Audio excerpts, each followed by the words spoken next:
السلام علیکم دوستو، امید ہے آپ سب بخیر ہوں گے۔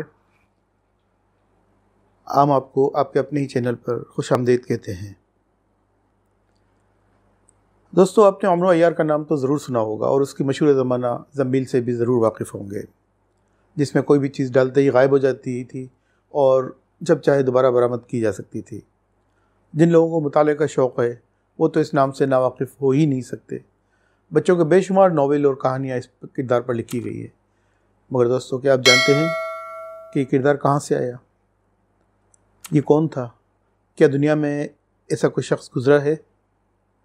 آئیے آپ کو بتاتے ہیں آج کی ویڈیو میں، تو بنا وقت ضائع کیے شروع کرتے ہیں۔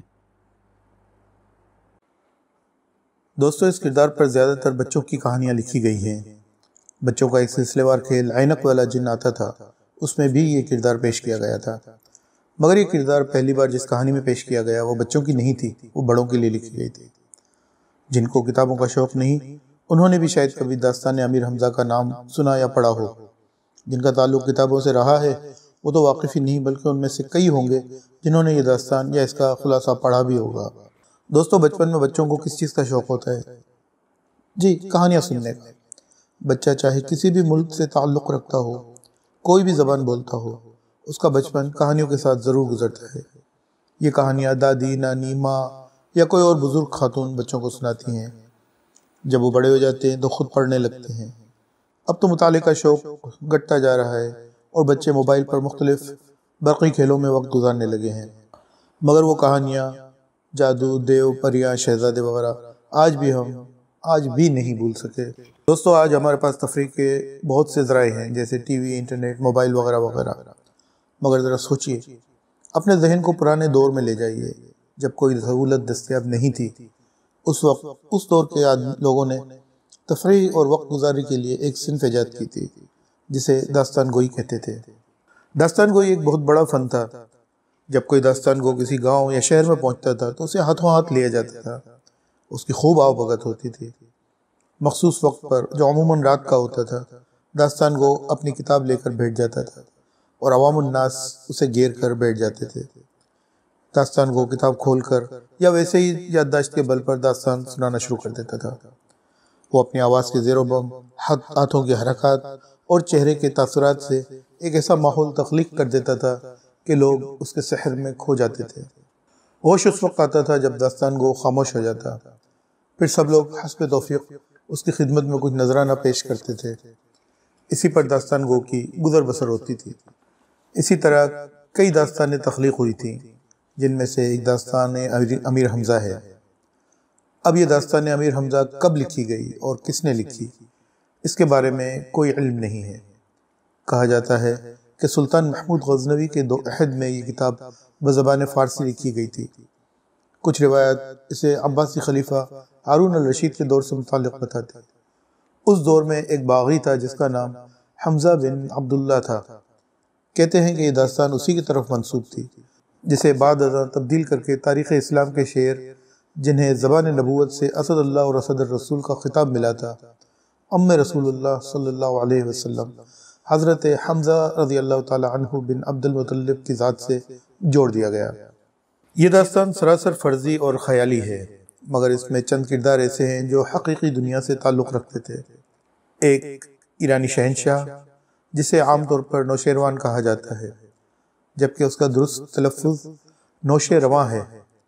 روایت ہے کہ جب یہ پیدا ہوا تو ایک برسوں سے خشک چشمے میں پانی جاری ہو گیا تھا، اسی کی نسبت سے اس کا نام نوشیرواں رکھا گیا۔ یہ خسرو اول کے خطاب سے تخت نشین ہوا تھا۔ دوسرا کردار بزرج مہر کا ہے۔ یہ نوشیرواں کا وزیر تھا۔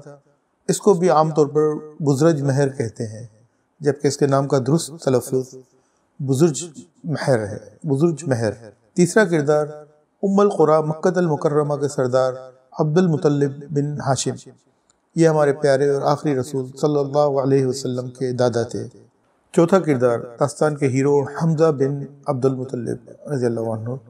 اس نام سے تو کون ہے جو واقف نہ ہو؟ بہتر ہے کہ یہ نام غلط تلفظ سے پڑھا جائے تاکہ جن کی طرف داستان منسوب کی گئی ہے ان کی شخصیت کی تنقیص نہ ہو۔ پانچواں کردار عمرو بن امیہ الضمیری۔ اسی کردار کو عمرو عیار کے نام سے پیش کیا گیا ہے اور یہی ہمارا آج کا موضوع ہے۔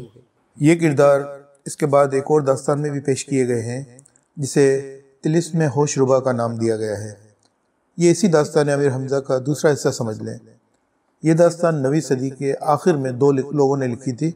ان کے نام ہیں سید محمد حسین جاہ اور احمد حسین قمر۔ ان کا تعلق لکھنؤ سے تھا۔ اس کے بارے میں ہم انشاءاللہ ایک الگ ویڈیو بنائیں گے۔ اچھا، سب سے پہلے تو اس نام عمرو عیار کا درست تلفظ بھی جان لیں۔ عام طور پر اسے عمرو ہی پڑھا جاتا ہے اور عمرو عیار کہا جاتا ہے۔ ہمارے خیال سے یہی بہتر ہے کہ اسے عمرو عیار ہی کہا جائے تو بہتر ہے، تاکہ اصل شخصیت پر حرف نہ آئے۔ ایسے اصل میں جہاں بھی آپ عمرو لکھا دیکھیں تو یاد رکھیں کہ عین کے اوپر پیش نہیں، ہمیشہ زبر آئے گا۔ میم اور رے پر جزم اور واو بالکل خاموش رہے گا۔ یوں یہ بنتا ہے مگر لکھتے ہیں عمرو۔ اس کردار کو انتہائی لالچی اور مکار دکھایا گیا ہے۔ ویسے عیار کے کئی مطلب ہوتے ہیں، جیسے چالاک، تیز فرار، فریبی، ٹھگ، مگر ایک مطلب جاسوس کے بھی ہوتے ہیں، اور اس کردار کو جاسوس ہی دکھایا گیا ہے، مگر بلا کا لالچی دکھایا گیا ہے۔ وقت پڑنے پر اپنے ساتھیوں کی مدد کر کے اسے ان سب سے بھی سونا وصول کرتے دکھایا گیا ہے۔ ہم اس نام کے اصلی کردار کے بارے میں آپ کو بتائیں کہ حضرت عمرو بن امیہ الضمیری رضی اللہ عنہ صحابی رسول صلی اللہ علیہ وسلم تھے۔ ان کو بعض اوقات جاسوس کی خدمات بھی دی گئی تھیں۔ وہ جاسوسی کے ماہر تھے، دوسرے آپ انہیں کمانڈو بھی کہہ سکتے ہیں۔ وہ اچانک حملہ کرنے اور اچانک ہی قتل کر دینے کے بھی ماہر تھے۔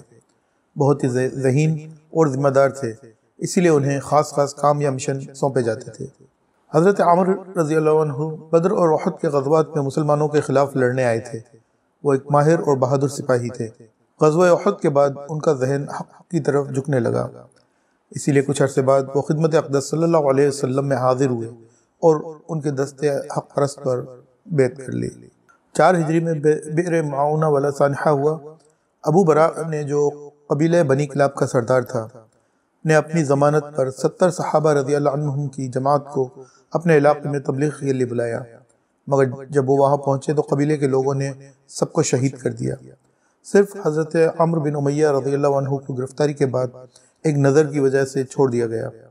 ہوا یوں کہ حضرت عمرو بن امیہ رضی اللہ عنہ کو عامر بن طفیل نے یہ کہہ کر کہ میری ماں نے ایک غلام آزاد کرنے کی نظر مانی تھی، چھوڑ دیا اور نشان ذلت کے طور پر پیشانی کے بال تراش لیے۔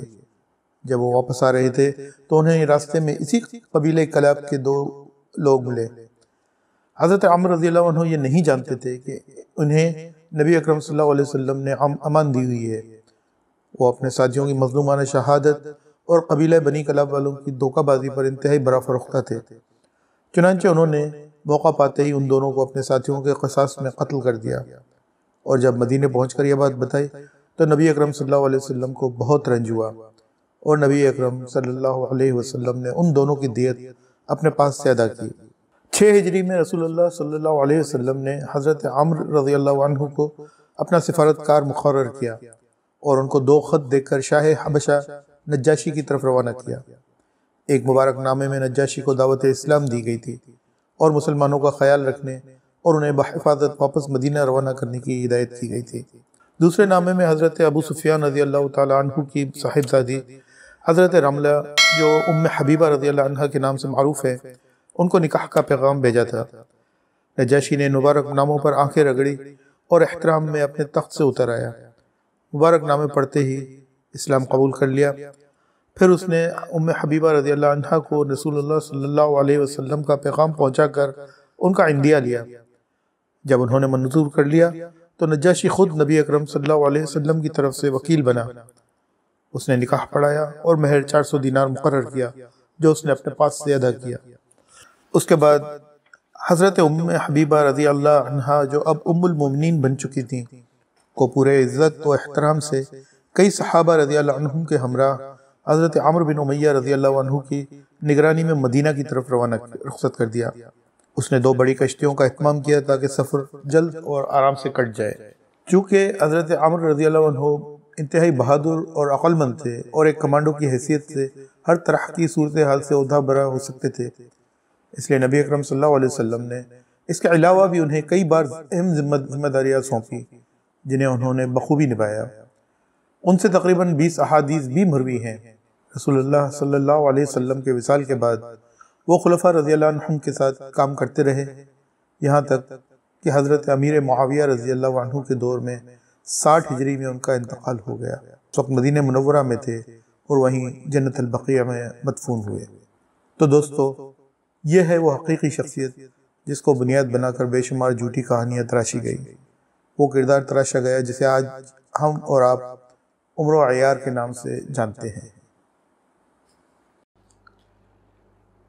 دوستو، امید ہے آپ کو یہ ویڈیو پسند آئی ہوگی۔ اگر پسند آئی ہے تو یہ لائک کا بٹن ہے، اسے دبا دیجئے اور ایک اچھا سا کمنٹ ضرور کر دیجئے گا۔